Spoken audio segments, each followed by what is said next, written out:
Fall Aster, also known as Aromatic Aster or Wild Blue Aster, is a hardy perennial native to Texas, known for its dramatic display of purple and yellow daisy-like blooms in fall. It's a favorite for some late season color here in Central Texas. Its drought tolerance and as well its adaptability to poor soils. Hey y'all, Corey here from Ensemble Texas. Excited to welcome you back for another Texas Nature Journal entry. In this video, we're gonna be diving into the beauty and the benefits of Fall Aster here. We'll talk about how to plant it, care for it, and the role it plays in your Texas native landscape, especially as a pollinator magnet. So let's take a closer look.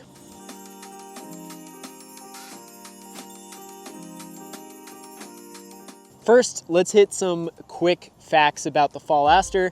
Fall Aster belongs to the Asteraceae family, the sunflower family. This plant typically grows up to 3 feet tall, though it's often shorter, and that can be manipulated by some strategic pruning. But it also thrives in rocky or sandy soils that have really good drainage. So where is Fall Aster native? Well, it's native to prairies of the Edwards Plateau and the lower plains of Texas. As mentioned, it thrives in rocky, well-drained soils and is also found in prairies, woodland edges, and sunny fields really across the entirety of the United States, or at least the central United States and a bit of the East Coast. Its ability to flourish in dry, limestone-rich soils really makes it perfect for our central Texas landscapes here, definitely in San Antonio and the greater area. Let's explore some benefits of having Fall Aster in your landscape. It's first, a highly drought-tolerant plant once established. This isn't a plant that I touch a single time throughout the year, although maybe it could benefit from it as it relates to pruning, but we'll talk about that in a second. But it's ideal for low water use, water saving gardens, something that you can neglect, maybe take a look at once a year in the late spring, early summer season. But its vibrant purple flowers appear in the fall when most other plants are done blooming, so it's a burst of color when things aren't as striking in the landscape. But the flowers' bright purple petals and yellow centers create a real striking contrast that I think really enlivens your landscape at the end of the growing season. Plus, it's low growing. It has a more of a mounding habit, which I think makes it kind of a versatile ground cover. It can help fill in some gaps in your garden beds. It can be planted within other larger shrubs and small trees. And it can even help control some erosion in rocky areas in your landscape. Now let's talk about how Fall Aster can support some wildlife. Well, obviously the nectar-rich flowers of the Fall Aster are a magnet for bees, butterflies, and other pollinators. The sun isn't out today, and it's not as busy as the temperatures have dropped here first day of fall, although it's been fall for a while here in San Antonio. First day it feels like fall anyways, but this is very important as a plant potentially in your landscape, because there aren't many food sources available for pollinators at this period of the year, certainly not as there are in spring and maybe early summer. So the Fall Aster plays a crucial role to fill a gap in the timetable of the year. But it's also a favorite for some birds. It produces seeds that produce food late in the season as well. And then lastly, this dense growth habit of the Fall Aster can offer some shelter for small mammals and insects. As for planting and care, the Fall Aster will thrive in full sun. It can tolerate part shade, especially in hotter locations in your landscape. It will do best when the soil is pretty well drained, rocky, drier conditions in your landscape. It can tolerate poor soils pretty well. In my landscape here, I've had really great success at planting it near the feet of larger plants. We have other things that are really to grow in here still, some agarita bush, Texas mountain laurel. I do like the companion here of the chili pekin. It kind of creates some interesting color contrast with the purple and the green and red chilies. But be mindful that the fall aster will spread and it will fill in space. So this can be a pro or it can be a con, but you can see, you know, I do have some plants here already starting to spread outside of this berm here, this rainwater harvesting berm, which is fine. That's okay for me in this location, but these also might be plants that after they've bloomed, we'll trim them up and then plant them to other locations on our property. So it's just something to be mindful of, its spreading habit, because it can potentially start to take over some garden areas. I do love the fall aster and its look, and so, you know, currently that's a welcome habit for us. But to control its size and ensure that it doesn't open up like this and stays as compact and tight of a mound as possible, you might want to prune it back about halfway in late spring in June.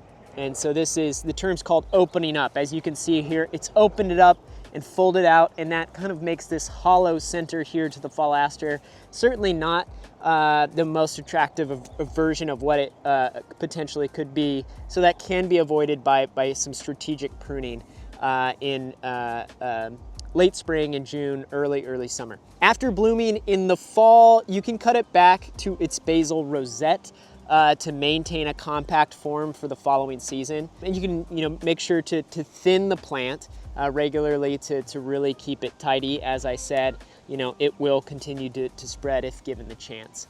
Fall aster prefers drier conditions, so certainly don't overwater it or have it on some sort of irrigation system.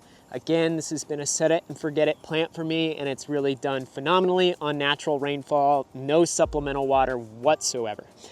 So it's quite drought tolerant once established, and should be watered sparingly, really, if at all. So overwatering can weaken the plant and ultimately lead to root rot. As for how to propagate fall aster, you can propagate it by using softwood cuttings that are taken in late spring. So you can take a 4 to 6 inch cutting, remove the lower leaves, and then plant them in a well-drained soil mix. You can keep those moist until the roots develop, which usually can take just a few weeks. And another method is just transplanting. Fall aster spreads by stolons, so it can easily be divided and transplanted in early spring when the new growth begins. Like I said, that's probably what I'll do with some of the growth that's extended to the lowest part of the outside of this berm. We've done that already and have had 100% success rate with transplanting some of this new growth of the fall aster to other places in our landscape. I think this is a great way to expand its presence or potentially share it with some of your friends. You can also propagate the fall aster by seed, collecting the seeds after the plant blooms and then direct sow them in a well-drained area in early spring or fall, potentially for the best results. Let's talk about what pairs well with the fall aster in your landscape. I think the fall aster looks really stunning along some other drought-tolerant Texas natives, potentially like mesquite, white mistflower, the white blooms there. That's also a fall bloomer, which could complement fall aster quite well. Texas mountain laurel with its early spring purple blooms can look quite nicely. And those plants will thrive in similar conditions and create a really beautiful, resilient landscape. Also, there's Zexmenia daisy with its yellow flowers that are still blooming. Some places here throughout San Antonio in fall have done so throughout the summer. And then chili pekin, I think, is also a great companion. Like I said, it's something I've planted right next to it right now, and I'm seeing some of the purple, the red, and the green intermix, and I think it looks really nice. It also provides a variety of texture, I'd say, in your landscape as well. So what to expect with the fall aster throughout the year In the spring, new growth will emerge, forming a real dense mound of green foliage. And then by summer, as mentioned earlier, the plant may benefit from being pruned back about half its height to encourage denser growth for the rest of the year and a real compact and profuse bloom come fall.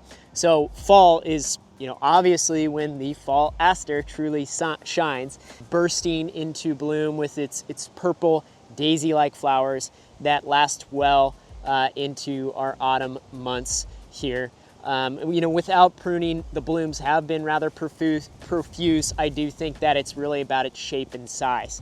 But after the plant finishes blooming here, you can cut it back to its basal rosette. In the winter, I've cut it back almost all the way to the ground previously, and as you can see here, it comes back just fine without issue. In regions with mild winters, it might retain some evergreen foliage, but again, that's not really what I'm holding out on the fall aster for. So I'd rather prioritize what it's going to look like the following year, the following fall.